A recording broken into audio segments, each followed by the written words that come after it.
Hi, everyone. This is Sarah Russell, and I'm actually recording this video on time management um, when your life feels unstructured, because it's a question and an issue that has been coming up for a lot of my clients, both nutritional therapy clients and colleagues who are clients of my mentoring programs.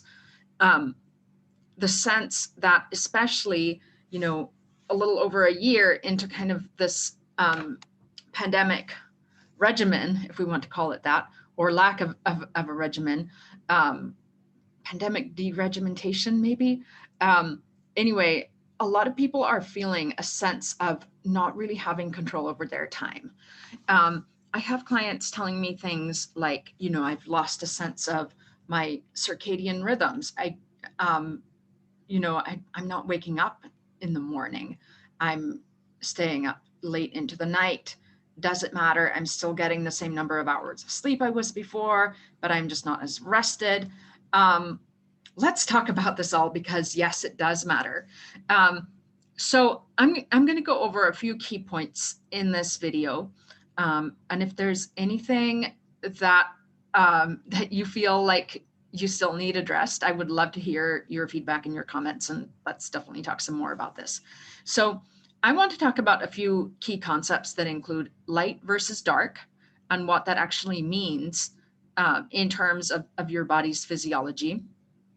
I want to talk about work-life balance um, and structuring things that are good for you, eating, um, exercise, hobbies, rest, all, and having a sense of where where the day ends and the night begins, where work ends and relaxation begins, where you're taking care of you versus taking care of other people or other um, others in general, like if you have pets or um, anything like that, needs of other beings or entities, like a business, if you own your own business. So um, let's start with the concept of light versus dark.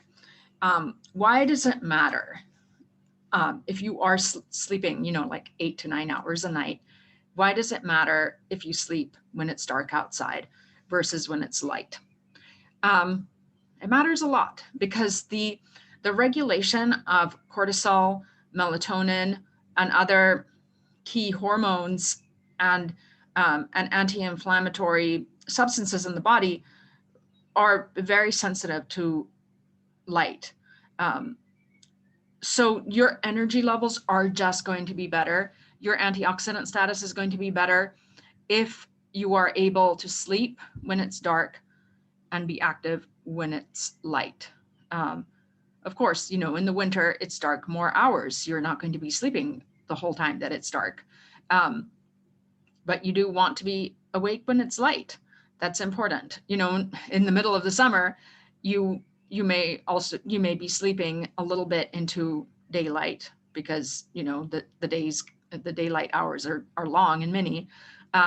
That's I'm not saying you should restrict the amount that you sleep, um, just because it's light for longer and but what I am saying is that you should be up with a light and you should be sleeping during hours of darkness, um, in order to support optimal biochemistry. So um, it is also a good idea in general to have structured eating times. So just because you are maybe at home alone during the day, um, working from home versus having an office job where you clock in at a certain time and you leave at a certain time, all of a sudden you just have tasks that you have to do and you're doing them from home, and the workday never ends. Don't let that happen to you. Keep a sense of flow. You don't have to work 9 to 5 per se. You don't have to take your lunch break at exactly noon, but you should have a defined work schedule where you have certain work hours and the rest of the time you are off work. where you have eating times. Now, one thing that is really, really important is not working through meal times.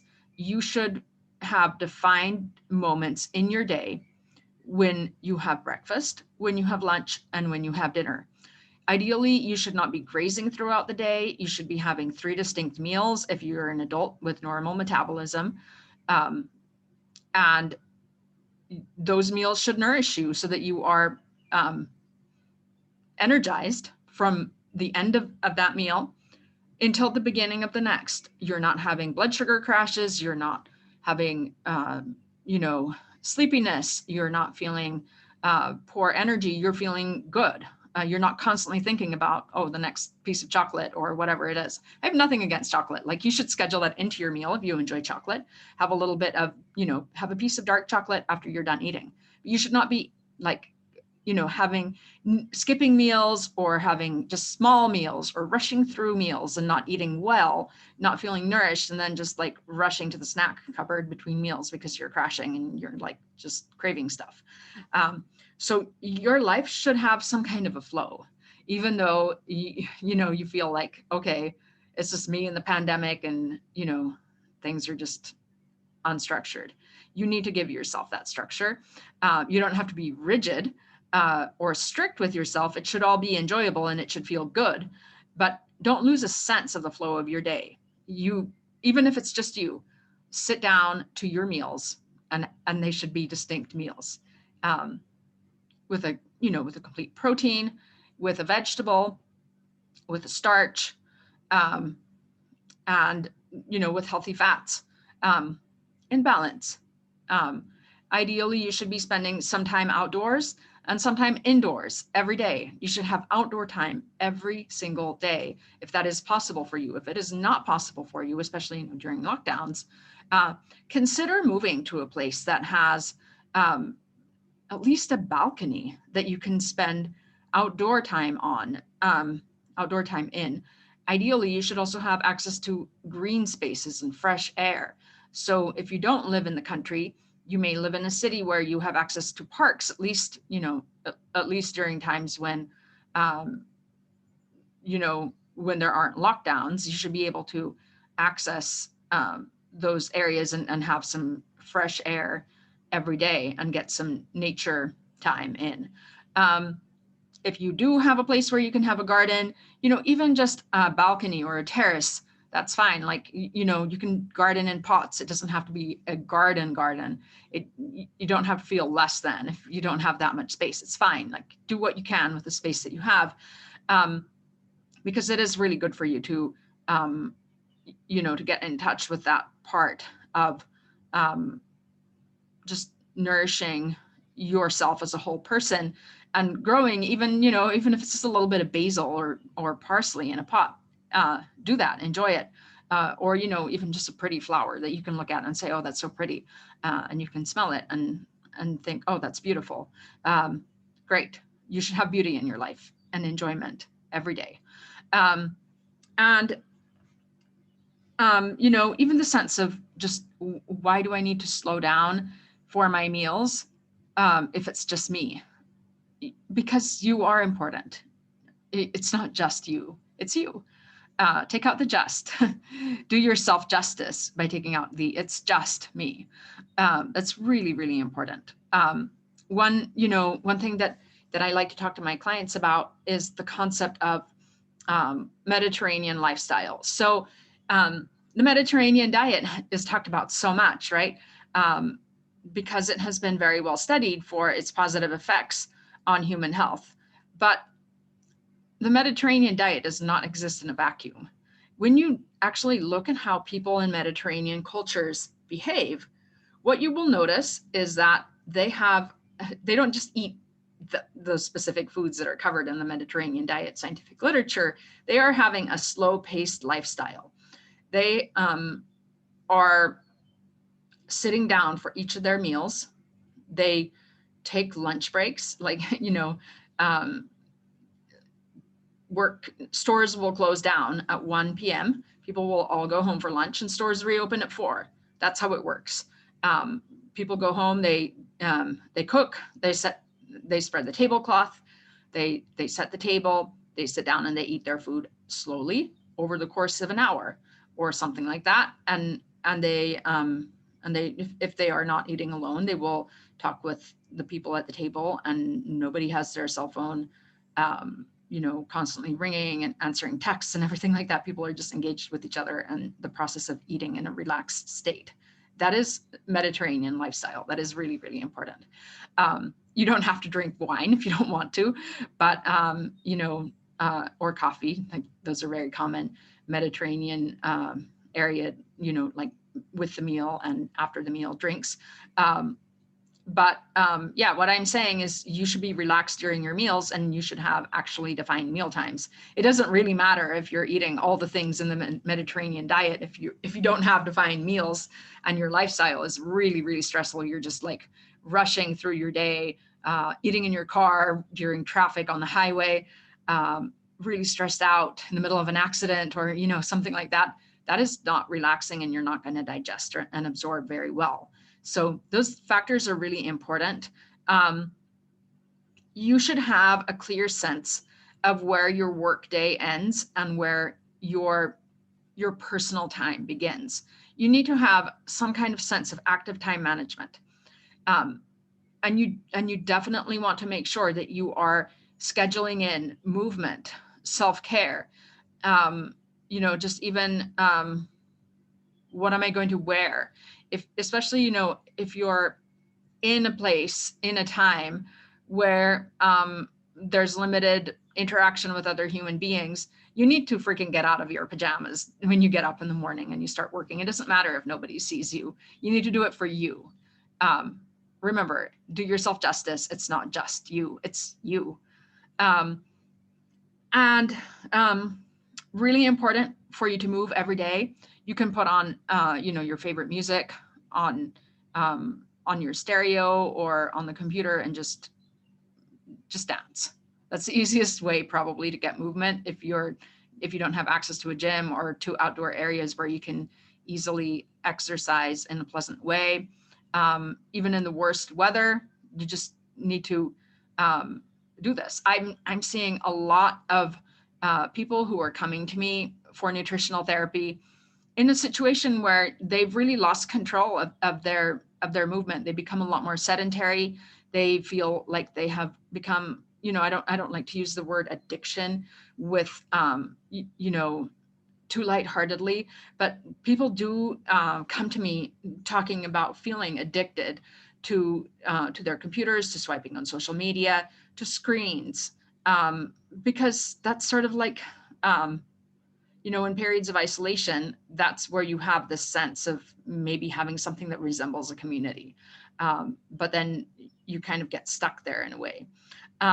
So there has to be some way for you to get unstuck if that is kind of your pattern. If you're finding yourself just sitting for hours and hours a day, and if you're not sure how many hours a day you're sitting, you should use a time tracker like Rescue Time, which will give you a report that will tell you what you're doing on your computer and or devices. You will have to install it on all the devices that you use. And it will give you a report that's telling you basically how many hours you're in front of the computer or a device. It's a good reality check. Like, how much time do you actually want to be using social media? It will categorize activities for you. So it will let you know how much, how many minutes or hours you're spending on social media per day, how much time you're spending reading news sites, etc. These are useful pieces of information because we are not necessarily objective with ourselves about these things. And it's good to have that feedback so that we can decide how we actively want to rein ourselves back in and actually use our time constructively to meet our goals and to feel our best, to feel connected to ourselves, rooted to our own lives, nourished by the food that we eat and by the way that we conduct ourselves in the world. No matter what the outward circumstances you can definitely make improvements in order to come closer to the authentic way that you want to live. In fact, a lot of people are actually moving closer towards their dreams, partly because of the kind of wide open spaces that the pandemic has left in a way.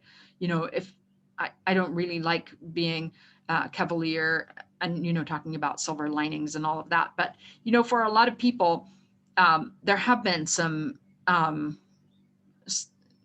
there have been these senses of horizons opening up where you can, all of a sudden, you can move to this place that you've been dreaming about going to, because your job, you can just take it with you wherever and you just do it on the computer. But what I'm saying is, don't lose that sense of work time, meal times, time to exercise, time to relax, just downtime, time for hobbies, time for family, and time to get help, so that if you do have a family, that you're not just on call all the time taking care of other people and you're just always, the last person, or not even taking care of yourself, and because you don't have the time in the day. So what can you do today? What is the one step that you can take today and keep going, carry into tomorrow and into the future, that will change as much as possible for the better? It might be scheduling meal times. You may just start with one meal. If there's a meal that you have the hardest time sitting down to, start with that one. If it's breakfast, if you're not having breakfast, you're just waiting until lunch. Even if you're calling it intermittent fasting, like, just make sure that you're having a breakfast, lunch, and dinner, okay? Unless you're under a practitioner's care where you're doing intermittent fasting with true intention and it's giving you a therapeutic value. If you're just skipping meals, it doesn't matter what you call it, just don't skip your meals, okay? I'm totally fine with a nice long overnight fast, which could be like, 12 to 14 hours for most adults. That is completely decent and actually quite therapeutic. If you have very specific metabolic reasons why you're doing a longer overnight fast, then you still should have some kind of a structure to your meals. Because otherwise you're just going to be sort of like grazing, and then you're never going to be fully nourished, and you might be craving things that aren't very good for you because you're looking to fill some gaps. So it's really important to eat with intention and to eat in a way that will allow you to digest and assimilate and truly be nourished. So I hope that this has been helpful for you. And, I guess the one thing that I should have added, that I'm adding right now, is hydration. So if some people are drinking way too much water and some people are not drinking nearly enough water. So if you should, just like I suggested, that you should be aware of how you're spending your time, you should also be aware of how much you tend to drink. So measure it out, maybe just have a liter sized bottle and notice how many times you're filling it throughout the day, and make sure, it is obviously your personal bottle and you're drinking from it. So you know that however many times you filled it up, 1.5, 2.5, 2, 3, 4, that's the number of liters you drank. You need to know that. If you weigh 45 kilos and you're drinking 3 liters of water per day, that is like twice as much as you should be drinking. And you may be drowning yourself. Don't do that. It actually, I had a client who was having digestive and sleep problems, and that was exactly her case. She got so much better just by reducing the amount of water she was drinking. If you're one of those people who's drinking like, half a cup, 1 cup, 2 cups per day, or just 1 liter, and you're a normal adult weight and you have normal exercise activity levels, then you're not drinking enough. So you need to be drinking enough, but not too much. And if it's a struggle for you, just like pre-measure out your daily water quota throughout the day. My daily water consumption is around 2 liters a day. And I just know I fill out my liter bottle twice, and that's what I get to drink. And if you don't like the taste of your water, you may need to switch to a different water. Your body may be repulsed by your local municipal tap water for a very good reason. So find a nice, clean spring water that you enjoy. Find a spring that you can get water from. You can go to findaspring.org. I think it's findaspring.com or findaspring.org. Anyway, look it up on your browser and find a spring near you. Take a walk, bring some glass bottles and fill them up and come home and literally just think of it as a metaphor for refilling your own cup. And, you know, I know that I covered a lot of different things, but I just want you to start with one action step that you can start integrating today. Don't load yourself up with, oh, I'm going to do these 12 things forever. Like that's not going to work. Add something in, you know, add one action step that you think is going to be particularly incisive for you. And then next week, or, you know, in a month, or whenever you feel like you're like that action step is second nature to you, add in another one. You can always come back and watch this video again, or you can take notes and, you know, hold your other ideas for later. Don't try to do too much at a time because it's really hard to implement numerous changes all at once. You will quickly default to your previous mode of doing things if you try to do too much, and then you're not going to feel good about yourself. So do something that is going to be easy for you to implement, and remember to celebrate it. You know, when you make when you hit a milestone, you know, it's been a week and I've been sitting down to breakfast and having a balanced breakfast every morning. This is terrific. You know, how are you going to celebrate? Even if it's just acknowledging yourself, you know, for that, that's great. You know, it doesn't have to be fancy or silly, you know, the way that you celebrate, but just even noticing and feeling that joy of, oh, you know, I did something amazing for myself. This is really great. I'm going to keep it up. This feels good. That's what sustainable change is made of. It should feel good, and it should be manageable to implement. So I hope that this has been helpful for you. Please feel free to reach out with any additional struggles that you may be experiencing and anything else that you think would be helpful for me to cover in a future video. And I'll definitely add it to my list.